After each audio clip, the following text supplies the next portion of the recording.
Hello বন্ধুরা, নমস্কার। Tapasi kitchen থেকে আপনাদের সবাইকে স্বাগত জানাই। তা আজকে আমি বানার দিনে একটু ঘুগনি বানাবো। তা মটর, আলু, লবণ, হলুদ দিয়ে সিদ্ধ করে নিই। মুরগির মাংস আর পেঁয়াজ, টমেটো, রসুন, আদা, কাঁচা লঙ্কা, রসুন আর আদা, কাঁচা লঙ্কা, টমেটোও দিয়ে দিচ্ছি, দিয়ে পেস্ট করে নেবো। দেখুন আমার পেস্টটা হয়ে গেছে। দিয়ে নিচ্ছি, গরম মশলা দিয়ে দিলাম, একটু গোটা জিরে।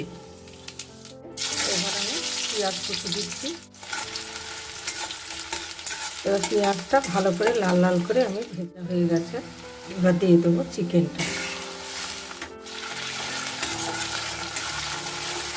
চিকেন দিলে একটু খেতে স্বাদ ভালো হয়।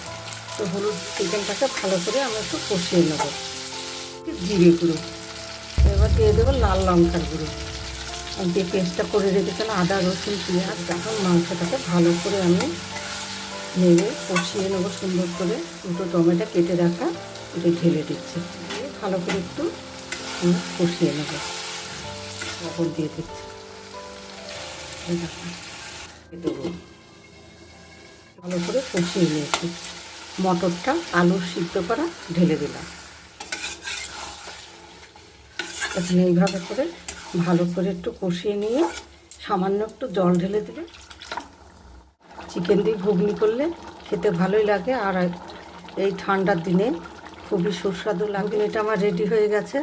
তা ভিডিওটা যদি ভালো লেগে থাকে তাহলে লাইক, শেয়ার আর কমেন্ট করতে ভুলবেন না। ধনেপাতা ছড়িয়ে দিচ্ছি আর একটু ভুজিয়া ছড়িয়ে দিয়ে